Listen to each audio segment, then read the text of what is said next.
এবং ভারতের মহারাষ্ট্র ও ঝাড়খণ্ডে চলছে বিধানসভা নির্বাচনের ভোট গ্রহণ। কেন্দ্রে কেন্দ্রে নিরাপত্তা জোরদার, দুই জোটের হাড্ডাহাড্ডি লড়াইয়ের আভাস।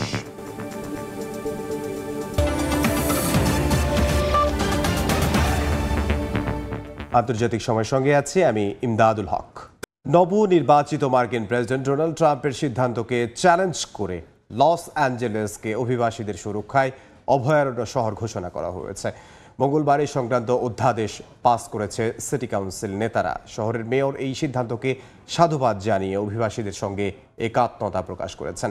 যুক্তরাষ্ট্রের লস অ্যাঞ্জেলেস থেকে লস্কর মামুনের রিপোর্ট। যুক্তরাষ্ট্র থেকে অবৈধ অভিবাসীদের বিতাড়িত করার পরিকল্পনার কথা আগেই জানিয়েছেন নবনির্বাচিত মার্কিন প্রেসিডেন্ট ডোনাল্ড ট্রাম্প। এমনকি এই পরিকল্পনা বাস্তবায়নে সেনাবাহিনী ব্যবহার ও সীমান্ত নিরাপত্তা নিয়ে জাতীয় জরুরি পরিস্থিতি জারির কথাও জানান তিনি। তার এমন সিদ্ধান্তে দুশ্চিন্তায় আছেন দেশটিতে থাকা অভিবাসীরা। তবে এবার অভিবাসীদের সুরক্ষায় বড় এক সিদ্ধান্ত নিল ডেমোক্র্যাট অধ্যুষিত অঙ্গরাজ্য ক্যালিফোর্নিয়ার লস অ্যাঞ্জেলেস শহর। অভিবাসীদের সুরক্ষায় লস অ্যাঞ্জেলেসকে অভয়ারণ্য শহর ঘোষণা করে মঙ্গলবার একটি অধ্যাদেশ পাশ করেছেন সিটি কাউন্সিল নেতারা। পরে কাউন্সিলের এক সদস্য বলেন, ট্রাম্পের সিদ্ধান্তের জেরে অভিবাসীদের ভবিষ্যৎ নিয়ে আশঙ্কার কথা বিবেচনায় নিয়ে এমন পদক্ষেপ নেওয়া হয়েছে। শহরের মেয়র এই সিদ্ধান্তকে সাধুবাদ জানিয়ে অভিবাসীদের সঙ্গে একাত্মতা প্রকাশ করেছেন। ভারতের মহারাষ্ট্র ও ঝাড়খণ্ডে বিধানসভা নির্বাচনের ভোট গ্রহণ চলছে। দুই রাজ্যেই আজ বুধবার স্থানীয় সময় সকাল 7টায় ভোট শুরু হয়। মহারাষ্ট্রে 288 আসনে ভোট হচ্ছে। সকাল থেকেই কেন্দ্রে কেন্দ্রে জড়ো হন ভোটাররা। রাজ্যটিতে প্রায় 10 কোটি নিবন্ধিত ভোটার রয়েছেন। ভোট দিয়েছেন তারকারাও। ঝাড়খণ্ডে দ্বিতীয় ও শেষ দফায় 81টি বিধানসভার মধ্যে 38টি আসনে ভোট চলছে। নির্বাচন ঘিরে যে কোনো অপ্রীতিকর পরিস্থিতি এড়াতে নিরাপত্তা জোরদার করা হয়েছে। আগামী 23 নভেম্বর দুই রাজ্যেই ভোট গণনা হবে। স্থানীয়দের ধারণা, রাজ্য দুটির বিধানসভা নির্বাচনে বিজেপির এনডিএ জোট ও কংগ্রেসের ইন্ডিয়া জোটের মধ্যে হাড্ডাহাড্ডি লড়াই হবে। কলকাতায় বাংলাদেশি পর্যটক একেবারে কমে যাওয়ায় বড়সড় আর্থিক ক্ষতির মুখে পড়েছেন স্থানীয় ছোট বড় মাঝারি সব ধরনের ব্যবসায়ীরা। আবাসিক হোটেল, খাবারের দোকান, ট্যাক্সি চালকদের চোখে মুখেও নেমে এসেছে অন্ধকার। গেল 5 অগাস্টের পর থেকে ঢাকা নয়াদিল্লি শীতল সম্পর্কের জেরে পর্যটক ভিসা প্রায় বন্ধ করে দিয়েছে ভারত। এতে জরুরি দেশটিতে কাজে যেতে না পেরে বাংলাদেশি পর্যটকরাও পড়েছেন বিড়ম্বনায়। বিশ্বজিৎ দাসের ক্যামেরায় বিস্তারিত জানাচ্ছেন সুব্রত আচার্য।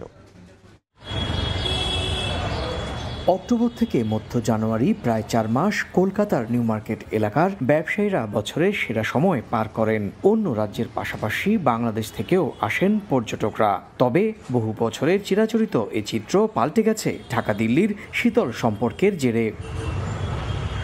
বাংলাদেশিদের গত আগস্টের পর থেকে পর্যটক ভিসা দেয়া বন্ধ রেখেছে ভারত। আর যারা এর আগে ভিসা করেছেন তাদের 6 মাসের ভিসার মেয়াদ শেষ হবে ডিসেম্বরে। কলকাতার মার্কেট বা হোটেল পাড়ায় যে কজন বাংলাদেশি পর্যটককে দেখা যাচ্ছে তাদের বেশিরভাগেরই ভিসা ইস্যু হয়েছে জুলাইয়ে। আমার মেয়েও অসুস্থ, আমার ছেলেও অসুস্থ, এরা সবাই নিয়মিত 3 মাস পর পরই ভারতে এসে চিকিৎসা নিত। আনফরচুনেটলি ভিসা বন্ধ হওয়ার জন্য ওরা আসতে পারছেন না। ভারতেরও সমস্যা হচ্ছে, বাংলাদেশের সমস্যা হচ্ছে, দুই দেশের অর্থনৈতিক সমস্যা হচ্ছে, পর্যটনের সমস্যা হচ্ছে। যদি আপনার রেগুলারলি সব হয়ে যেত, এজুয়াল হয়ে গেলে যে সব দেশের জন্য ভালো হতো। পর্যটক খরায় হোটেল, বিপণী বিতানের মতো কলকাতা ঢাকা কলকাতা রুটের সরকারি বেসরকারি পরিষেবাও প্রায় বন্ধের মুখে।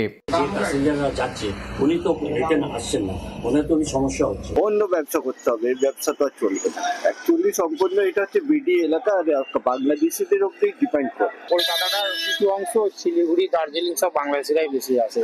যা লোক এই সময় আসার কথা তার অন্তত 25% লোকও নেই।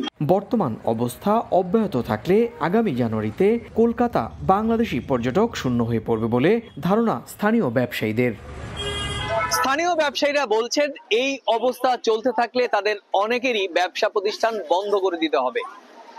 বিশেষ করে যারা জুলাই মাসে শেষ বাংলাদেশ থেকে ভারতে আসার ভিসা পেয়েছেন, তাদের ভিসার মেয়াদ 31 ডিসেম্বরের মধ্যে শেষ হয়ে যাচ্ছে।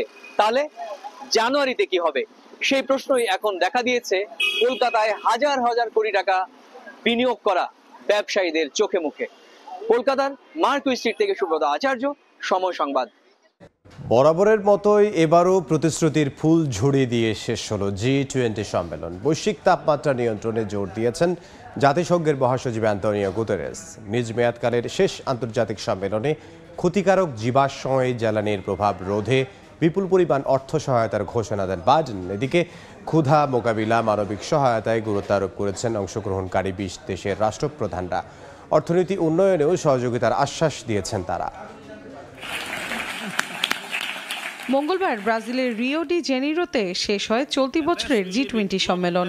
এদিন টেকসই উন্নয়ন ও নবায়নযোগ্য শক্তির ওপর জোর দেন জাতিসংঘের মহাসচিব আন্তোনিও গুতেরেস। পাশাপাশি চলতি বছর জলবায়ু পরিবর্তনের বিরূপ প্রভাবের বিষয়ে একটি সমাধানে না পৌঁছালে 2025 সালের COP30 সম্মেলন কঠিন হয়ে পড়বে বলেও জানান তিনি। We must speed up the just transition from fossil fuels to renewables. They are now the cheapest source of new electricity virtually everywhere. The end of the fossil fuel age is inevitable. সম্মেলনের শেষ দিন রুশ Ukraine যুদ্ধের ইতি টানতে রাশিয়ার president Vladimir পুতিনকে আহ্বান জানান যুক্তরাজ্যের প্রধানমন্ত্রী কিয়ার স্টারমার। রাশিয়ার দায়িত্বজ্ঞানহীন কাজের কারণে ইউক্রেনকে সমর্থন দিতে পিছপা হবেন না বলেও স্পষ্ট বার্তা দেন। We have stood with Ukraine from the start and I've been doubling down in my clear message that we need to ensure that Ukraine has what is needed for as long as is needed to win this war against Putin. 19তম সম্মেলনে ব্রাজিলের president Lula দা silver সঙ্গে sideline বৈঠক করেন যুক্তরাষ্ট্রের বিদায়ী president Joe Biden. এ সময় ক্ষুধা মোকাবিলা, গাজার মানবিক সহায়তা, রুশ ইউক্রেন যুদ্ধের অবসান সহ নানা বিষয়ে আলোচনা করেন এই দুই নেতা। নিজ মেয়াদকালের শেষ আন্তর্জাতিক সম্মেলনে ক্ষতিকারক জীবাশ্ময় জ্বালানির প্রভাব রোধে অর্থ সহায়তার ঘোষণা দেন বাইডেন। বিশ্লেষকদের ধারণা, ট্রাম্প ক্ষমতা গ্রহণের পর থেমে যাবে এসব অর্থায়ন। মৌসুমীর সাথী, সময় সংবাদ।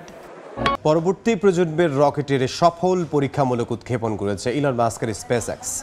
মঙ্গলবার টেক্সাস থেকে এই উৎক্ষেপণ পর্যবেক্ষণ করেন নবনির্বাচিত মার্কিন প্রেসিডেন্ট ডোনাল্ড ট্রাম্প। তার সঙ্গে ছিলেন ধনকুবের মাস্কও। স্পেসএক্স বলছে এই প্রকল্প বাস্তবায়িত হলে ক্যালিফোর্নিয়া থেকে ভারত যেতে সময় লাগবে মাত্র 30 মিনিট। যুক্তরাষ্ট্রের ক্যালিফোর্নিয়া থেকে লস্কর আল মামুনের বিশেষ রিপোর্ট। স্থানীয় সময় মঙ্গলবার যুক্তরাষ্ট্রের টেক্সাস অঙ্গরাজ্যের ব্রাউন্সভিলের বোকা চিকা লঞ্চ প্যাড থেকে পরবর্তী প্রজন্মের স্টারশিপ রকেটের পরীক্ষামূলক উৎক্ষেপণ করেছে ধনকুবের ইলন মাস্কের স্পেসএক্স। যদিও কারিগরি সীমাবদ্ধতার কারণে উৎক্ষেপণ করা রকেট পুনরায় লঞ্চ প্যাডে ফিরিয়ে আনা সম্ভব হয়নি। ষষ্ঠ স্টারশিপ রকেটের পরীক্ষামূলক উৎক্ষেপণের সময় উপস্থিত ছিলেন নবনির্বাচিত মার্কিন প্রেসিডেন্ট ডোনাল্ড ট্রাম্প। সাথে ছিলেন ইলন মাস্ক।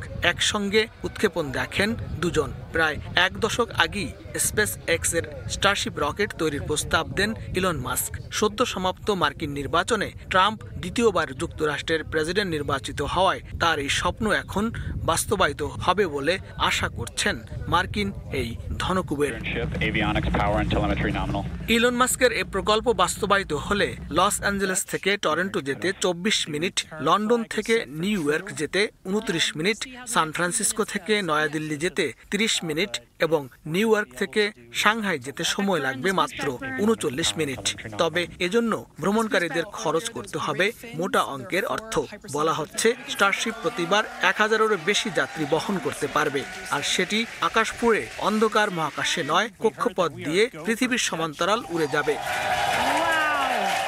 লস্কর আল মামুন, সময় সংবাদ, ক্যালিফোর্নিয়া, যুক্তরাষ্ট্র। আন্তর্জাতিক সময়। ইউনেস্কোর সাংস্কৃতিক ঐতিহ্যের স্বীকৃতি পেল গ্রিসের লেসবোস দ্বীপের মাটির তৈজসপত্র। দ্বীপটিতে ঐতিহ্যবাহী নিয়ম মেনে তৈরি করা হয় বিভিন্ন ধরনের মাটির জিনিসপত্র।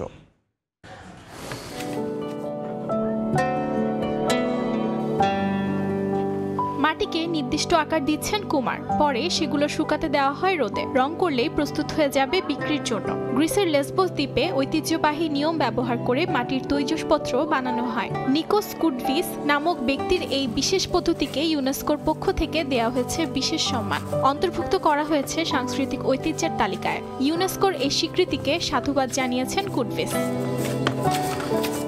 70 বছর বয়সী কুডভিস ও তার পরিবারের মাধ্যমে এখনও মৃৎশিল্পের এই ঐতিহ্যবাহী রীতি টিকে আছে। রং করার মাধ্যমে বিক্রি করার উপযোগী করে তোলা হয় বলে জানান কুডভিস। আমি আমার বাবার কাছ থেকে যা শিখেছি তাই করেছি। আমার বাবা তার বাবার কাছ থেকে শিখেছিল। একসময় প্রতিদিন 150 পিস করে মাটির জিনিস তৈরি করতেন কুডভিস ও তার পরিবার। বর্তমানে প্রেস মেশিন থাকায় হাতে বানানো মৃৎশিল্পের চাহিদা কিছুটা কমেছে বলে জানান তিনি। অর্জিতা শেহজিন, সময় সংবাদ।